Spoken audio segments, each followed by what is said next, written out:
An initial statement made by Ray Dalio was as follows: "The same things happen over and over again, and if you study the patterns of them, you understand the cause-effect correlations, and then you can lay down principles for dealing them in an effective manner." During that particular financial crisis, as well as previous debt problems, we handled them quite effectively, and he wanted to share that model with other people. In the next lines, Ray Dalio will explain his 6-stage cycle. At the start of the cycle, debt is used to boost productivity, which pays off the debt. Asset prices soar, implying good times. The cycle's bubble phase follows. When you're in a bubble, everyone extrapolates the past, thinking that if an asset rose in value in the past, it will rise again. You borrow money and leverage, and when we do the calculations, you may realize you can't continue that amount of debt growth. In that phase, you might tell that you might not be able to sustain that leverage. The cycle's apex follows. Central banks usually tighten monetary policy when the cycle reaches this point. After that, the cycle will go down. And when interest rates approach 0%, it will go into depression, because zero interest rate monetary policy is impossible. Then, you must have quantitative easing, and you must start that expansion. After that, you must carry that forward, and then you must start the cycle. He believes that the era that we're currently living in is strikingly comparable to the era that we lived in during the 1930s. There have been only 2 instances in the history of our century in which we have experienced a debt crisis during which interest rates have reached zero. And throughout both of those periods, the central bank was forced to print money, switch to a different sort of monetary policy that is referred to as quantitative easing, and purchase financial assets. In both of those instances, this causes an increase in the value of the respective financial assets and ultimately results in a recovery. However, this brings interest rates anywhere in the world closer to zero or brings them all the way down to zero. The fact that $15 trillion worth of financial assets were purchased has led to an increase in the value of financial assets as well as a reduction in interest rates to zero, which led to an increase in the value of assets. It has also led to an increase in populism. As a result of the process that widens the gap between the rich and the poor, the prices of financial assets held by people who have more of those assets see an increase. A disparity of wealth has emerged for a variety of additional causes. If you look at the situation as it is right now, the net worth of the top 1/10 of 1% of the population is equivalent to that of the bottom 90% of the people combined. That is extremely comparable to the late 1930s when we had that simulation. Only twice in our century's history have interest rates been at zero during a debt crisis. During both of these times, the central bank had to print money, change to a different kind of monetary policy called quantitative easing, and buy financial assets. In both cases, this causes the value of the respective financial assets to go up, which leads to a recovery in the end.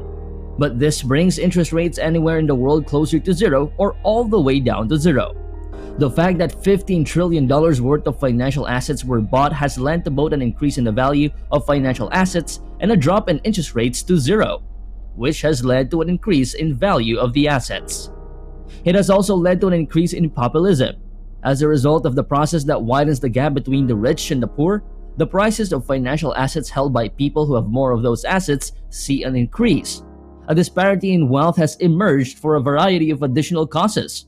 If you look at the situation as it is right now, the net worth of the top 1/10 of 1% of the population is equivalent to that of the bottom 90% of the people combined.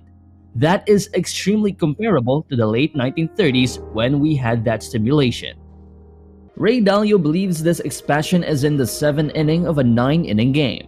Let's imagine we are in the late cycle when monetary policy is tightening and the economy has little room to squeeze. At this interest rate, asset prices are basically fully priced, but if interest rates rise faster than the curve discounts, they can harm asset prices. We always have recessions because nobody gets it right. That decline worries Ray Dalio. We don't have the same demands, therefore it's not immediate. He estimates 2 years. Internationally, the scenario is comparable to the late 30s, which worries Ray Dalio. An established power and a developing power compete in these geopolitical cycles. It starts as an economic rivalry but can turn hostile. Peace reigned after the US and UK won World War I. As Germany and Japan rose, the economic rivalry became more hostile. He thinks that we are in a situation where China is getting stronger and the US is already a major economic power. This makes China and the US compete with each other and can also make them dislike each other. So, when Ray Dalio looks at it, he thinks there are a lot of similarities, but that doesn't mean that the same things have to happen. But it could mean that we need to be aware that monetary policy won't be as effective in a downturn in the future as it was the last time. So, we need to be careful about a downturn. He would say that it's better to have a little bit more room for error. Then we have to worry about the difference in wealth and what it means for world politics. The fact that we have a reserve currency puts us in a very good position. One thing that makes a difference between countries with real problems and those that can handle their debt problems is whether or not the debt is in the country's own currency. That's what we have to keep doing to keep our finances in good shape.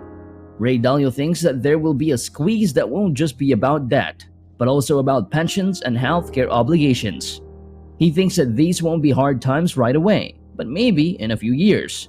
And he thinks that it will depend a lot on how we get along. The following question is asked of Mr. Dalio. You say it's not a problem right now, but if you look at where we are in the cycle, it could be a problem in a couple of years. What do you think regular investors should do? Ray Dalio replied that he thinks there are two important parts of investing. One is, how do you decide where to put your assets? And there are tactical bets and moving around in alpha. And he thinks that the average person shouldn't try to make tactical bets to try to make alpha because he will get it wrong. Alpha is more than just good. The time to buy and sell is now. It's called timing the market. It's clear why you shouldn't do that.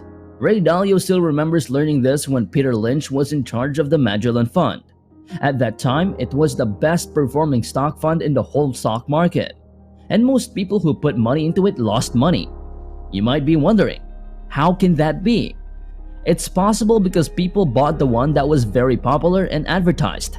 And when it didn't work well for a while, they left and got scared. Timing the market is very hard for us, who put hundreds of millions of dollars into it every year. And there are 1,600 people at Bridgewater, so it's a hard game. Ray Dalio advises against playing that game and instead focusing on balance, diversification, and operation. This needs more discussion. Tony Robbins talked to Ray Dalio about it, and he wrote a short book about investing that talks about how to find balance in ways that don't hurt your return and reduce risk by a lot. A balanced portfolio is what Ray Dalio recommends. If they have an all-weather portfolio, it means they are not exposed to just one kind of weather. If you want to play the cycle, you have to buy when there's blood on the streets. When everything is going well and everyone is looking to the past for answers, you sell. It's time to sell when your unemployment rate goes down, the prices of your assets go up, your debts get bigger, and everyone extrapolates from the past. It's hard to break away from the group. First, you figure out the cycle slack. Where's unemployment? Capacity? How is the main bank doing? Money policy? Simple money? How much? Second, you examine how much debt finance the purchases.